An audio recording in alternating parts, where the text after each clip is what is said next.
शिक्षित व्यक्ति में कौन कौन से गुण होने चाहिए? साथियों,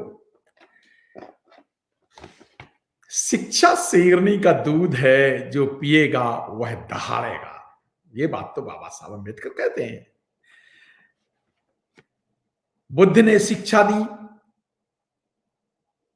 फूले साहब ने शिक्षा दी, कबीर साहब रैदास ने शिक्षा दी, बाबा साहब अम्बेडकर ने और मान्यवर काशीराम साहब ने शिक्षा दी। और शिक्षा के हमारे गुरुओं के ये परंपरा है, श्रवण संस्कृति की परंपरा है। शिक्षा, ज्ञान, ये ज्ञान की धारा है।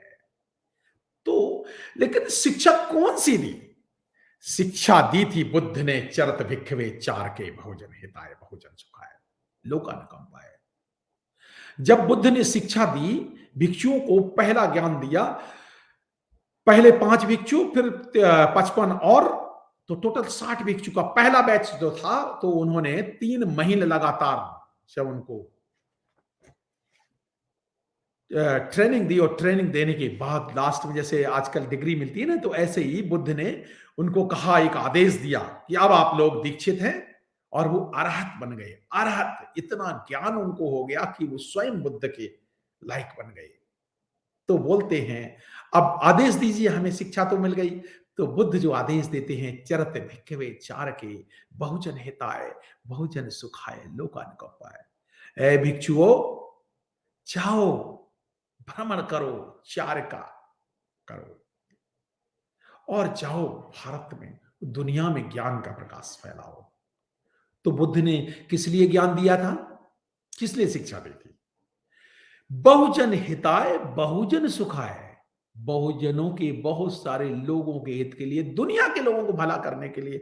और इसलिए उस शिक्षा का यह असर हुआ कि पूरा भारत ही नहीं, श्रीलंका से लेकर के थाईलैंड, वर्मा, जापान, चीन से लेकर के, और Cambodia, Indonesia, Hong Kong, Malaysia, Sri Lanka, 70 से ज्यादा बुद्धिस्ट कंट्री हैं। और अब तो अमेरिका और जापान, फ्रांस, जर्मनी में भी बहुत सारे बुद्धिस्ट हो गए, यूके में। साथियों, उस तरफ बढ़ रहे हैं, पूरा दुनिया बढ़ रही है उस तरफ। दुनिया के महान वैज्ञानिक, चाहे स्टीफन हॉकिंस हो, सभी बुद्ध की बात करने लगे। साथियों, और ध्यान से अगर देखें तो हम देखते हैं कि भारत की पहचान और भारत की शान जो है, वो बुद्ध धर्म से है। बाहर जब भी जाते हैं तो, अच्छा भारत के से आए हो, you have come from the land of Buddha, इस तरह से सम्मान होता है भारत के लोगों का। दुनिया में, दुनिया भर के देशों में बुद्ध धर्म फैला। हिंदू धर्म कहां फैला भैया? कितने देशों में हिंदू धर्म फैला? जैन धर्म कितने देशों में फैला? सिख धर्म कितने देश से हैं? सिख लोग दुनिया में पहुंचे, बड़ी अच्छी संस्कृति है, जैन की भी अच्छी संस्कृति, मैं ये नहीं कह रहा, मैं कुछ और बात कह रहा। जहां पूरे के पूरे कंट्री हो गए, लेकिन बुद्धिस्ट तो पूरे के पूरे कंट्री हैं। चाइना पूरा बुद्धिस्ट है, जापान पूरा बुद्धिस्ट है, श्रीलंका पूरा बुद्धिस्ट कंट्री है, जिनका स्टेट रिलीजन है तिब्बत, थाईलैंड, बहुत सारे 70 से ज्यादा कंट्री बुद्धिस्ट है। ऐसा तो है ऐसे कि सब हिंदू कंट्री हैं, ढूंढ के दिखाओ जरा। एक था नेपाल, वो भी नहीं रहा। हाँ, यही सच्चाई है, यही सच है। क्यों? वो इसलिए कि बुद्ध की शिक्षा थी। बुद्ध की शिक्षा थी, चरत भिक्षवे चार के, दुनिया के लोगों के भले के लिए निकलो। वो बुद्ध धर्म की शिक्षा है। और हिंदू धर्म की शिक्षा क्या है? अपनी जात के लिए करो, ब्राह्मणों के लिए करो, बस अपने लिए करो, अपनी जात वालों के लिए करो। इसलिए ये धर्म बर्बाद हुआ है। साथियों, चर्चा का विषय यही है कि कौन कौन से गुण होने चाहिए शिक्षित व्यक्ति में। तो साथियों, जो गुण दिए वो 3 गुण, जो बेसिक 3 गुण, कौन कौन से? पहला, शिक्षित व्यक्ति का ये था कि भाई शिक्षित बनो और उसके बाद लोगों के समस्याएं दूर करो। लेकिन उनके लिए ज्ञान जब होगा तो ज्ञान होने से होता क्या है एक्चुअली? एबिलिटी टू एनालिसिस, विश्लेषण की क्षमता, पहले गुण तो ये है। दूसरा गुण है कि उसमें दोस्त दुश्मन पहचान करने की डिफरेंशिएशन पावर आ जाती है। ये अच्छा है, ये बुरा है, ये झूठा है, ये सच्चा है, ये अहितकारी है, हितकारी है। ये क्षमता आ जाती है और ये विश्लेषण करने की, इसकी कोई भी प्रॉब्लम आई तो प्रॉब्लम का सॉल्यूशन ढूंढने की क्षमता आ जाती है। पावर ऑफ डिफरेंशिएशन आ जाता है, विश्लेषण और पावर ऑफ एनालिसिस आती है। क्या हमारे बहुजन पढ़े लिखे लोगों में एनालिसिस की पावर है? ये पढ़े लिखे लोग क्या कर रहे हैं? पढ़े लिखे लोग ये करते क्या है? ये लिखा हुआ पढ़ लेते हैं और पढ़ा हुआ लिख देते हैं। ये पढ़े और लिखे, पढ़ा हुआ लिख रहे हैं और लिखा हुआ पढ़ रहे हैं बस। और उसके बाद में जो सुना हुआ उसे लिख देते हैं और फिर लिखा हुआ फिर पढ़ देते हैं। ये पढ़े लिखे लोग हैं, शिक्षित नहीं है, क्योंकि इनमें ज्ञान नहीं है, ज्ञान सीखा ही नहीं, एनालिसिस सीखी ही नहीं। क्या हमारी भारत के लोग गरीब क्यों हैं? क्यों नहीं एनालिसिस करते? क्या बहुजन ही लोग गरीब क्यों हैं? बहुजन लोग अमीर क्यों नहीं है? एनालिसिस भी करते हैं तो ये करते हैं कि बहुजन लोग गरीब क्यों हैं। करनी चाहिए एनालिसिस कि बहुजन लोग अमीर क्यों नहीं है। एनालिसिस भी करते हैं तो गलत करते हैं। बहुजन लोगों के व्यवसाय क्यों नहीं है? करनी चाहिए ये एनालिसिस। बहुजन लोगों के मॉल क्यों नहीं है? बहुजन लोगों के मालिक क्यों नहीं है? ये सिर्फ नौकर और गुलाम क्यों? वो कहते हैं बहुजन लोग गुलाम क्यों हैं? अरे ये एनालिसिस ये करनी चाहिए, बहुजन लोग आजाद क्यों नहीं? तो विश्लेषण करने की चर्चा, सही और गलत, ये विषय ही गलत लेते हैं, ये गलत विषयों पे चर्चा करते हैं। संविधान खत्म हो रहा है, अरे ये कुछ चर्चा कर नहीं, संविधान लागू क्यों नहीं हो रहा है, इस पे चर्चा होनी चाहिए। ये विषय गलत। आरक्षण छिन रहा है, अरे आरक्षण, ये विषय नहीं था, विषय ये होना चाहिए था आरक्षण क्यों लागू नहीं हो रहा है और कैसे लागू हो, इस पे बात होनी नहीं। सब प्राइवेटाइजेशन हो रहा है, इसमें चर्चा नहीं, प्राइवेटाइजेशन नहीं होना चाहिए, इस पे चर्चा होनी चाहिए। रोकना कैसे जाए प्राइवेट, इस पे होनी चाहिए। और जो सरकारें प्राइवेट कर रही हैं ऐसी सरकारों को हटाओ, इस पे चर्चा होनी चाहिए। वो कहते आरक्षण हो रहा है, ये लुट रहा है, वो लुट रहा है, अरे बिक रहा है, वो तो बेच रहे हैं, उनका थोड़ा ही है।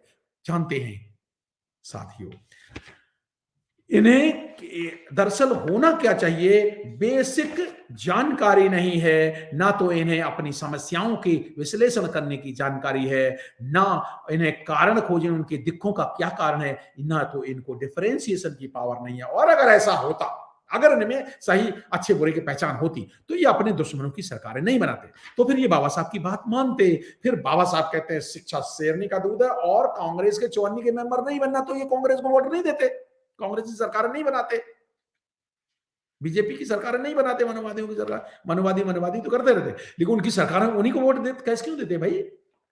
क्या इन्हें पता है कि बुद्ध विहार, जो बुद्ध विहार बनाते हैं बहुत पढ़े लिखे लोग, बुद्ध विहार बना रहे, हमने बुद्ध विहार, अरे बुद्ध विहार शिक्षा के केंद्र थे, क्या वहां उन बुद्ध विहारों पे आप शिक्षा पढ़ाते हैं बच्चों को? नहीं पढ़ाते तो बंद करो इन बुद्ध विहारों को।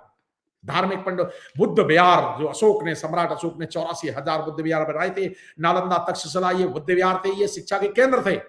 तो भारत के जितने पढ़े लिखे लोग, जिनके जो भी बुद्ध विहारों के अध्यक्ष सेक्रेटरी हैं, वो सुन लें कि ये बुद्ध विहार शिक्षा के केंद्र थे। क्या आप अपने बुद्ध विहारों पे शिक्षा दोगे? ठीक है, त्रिशण पंसील भी करिए, सैटरडे संडे कर लीजिए, बाकी 5 दिन क्या करते हो? ताला लगा के रखते हो? ये शिक्षा के केंद्र बनाओ बुद्ध विहारों को, क्योंकि तुम्हें एनालिसिस की क्षमता ही नहीं है।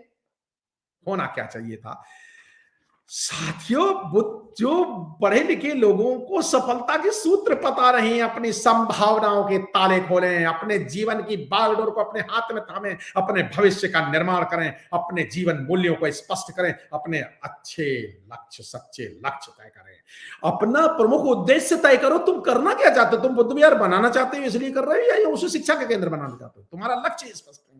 धर्म के 3 बार झुकने, धर्म तुम, अरे बुद्ध की पूजा करो या फिर हनुमान की पूजा करो, क्या फायदा? पूजा करने का केंद्र नहीं है बुद्ध विहार, शिक्षा का केंद्र है। ऐसे ही भनते लोगों को क्या पता, वो 3 बार झुके, 3 बार मुड़े और अगरबत्ती जलाने लगे बुद्ध पर। बुद्ध की पूजा 500 साल बाद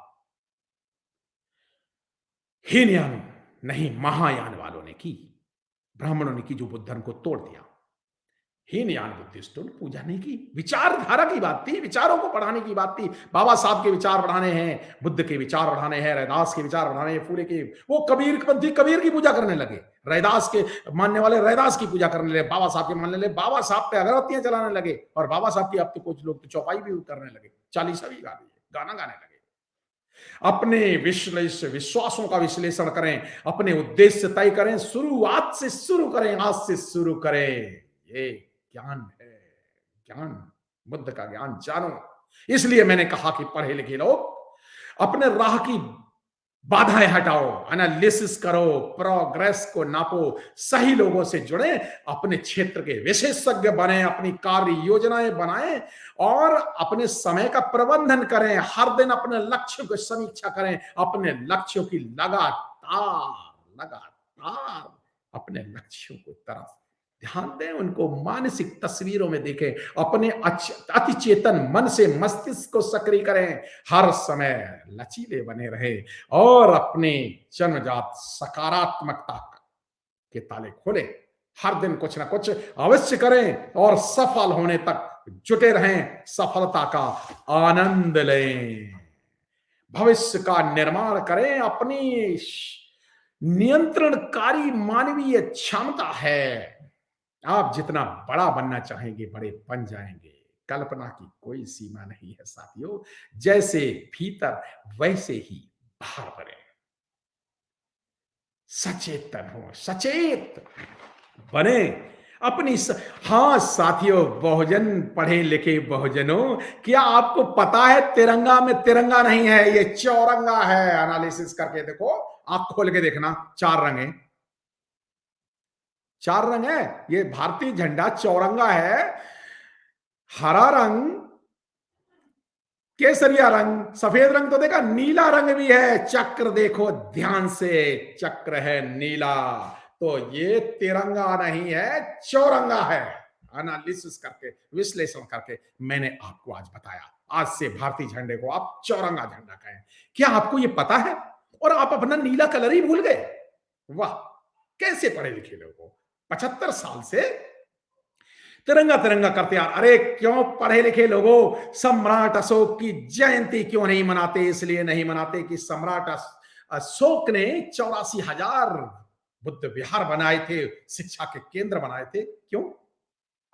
क्या आपको पता नहीं? हाँ, अगर पता है तो पढ़ो बाबा साहब की मुक्ति कौन पथे, मुक्ति किस मार्ग से हो, पढ़ो ना। क्यों? तब जब जान जाओगे कि धर्मांतरण, स्थानांतरण और नामांतरण तीन चीजें हैं। नामांतरण, स्थानांतरण और धर्मांतरण तीन प्रगति की कारण है। जानना चाहिए ना, तो फिर आप एनालिसिस कर पाते कि समता शब्द है, अच्छा बाबा साहब ने दिया, और ये समरसता जो पिला रहे हैं, ये कौन सा रस पिला रहे हैं? ये वंचित वंचित कौन कर रहे हैं? ये कांग्रेसी लोग हैं जो आपको हरिजन बनाते हैं, दलित बनाते हैं, और ये जो है, ये क्या नाम, आरएसएस वाले, ये वंचित वंचित करने लगते हैं। तो फर्क क्या है इनमें और उनमें? कोई फर्क नहीं है। ये वंचित वंचित कर, ये जो है रस, कौन सा रस पिला रहे हैं, तो जान जाते साथियों। ये चीज जानने की है, और यही चीज जानना है, क्योंकि हम एनालिसिस नहीं करते ना। अगर एनालिसिस किए होते तो ये बात जान जाते। लेकिन साथियों, हमने देख, हमें बीमारी क्या, हमें चाहिए चाहिए चाहिए चाहिए नहीं, हमें करना है। क्या करना चाहिए? नहीं, सत्य बोलना चाहिए, ये नहीं। हमें सत्य नहीं बोलना चाहिए, हमें सत्य नहीं बोलना चाहिए, हमें सच बोलो। सुबह जगना चाहिए, सुबह जगना चाहिए नहीं, जागो। एक्सरसाइज करना चाहिए नहीं, चाहिए चाहिए चाहिए चाहिए नहीं, करो।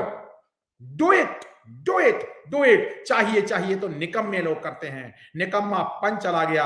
हमें किताबें पढ़नी चाहिए, हमें जल्दी सोना चाहिए, हमें वो होना चाहिए। अरे नहीं, कर दो कर दो कर दो, करो, do it do it do it do it ना।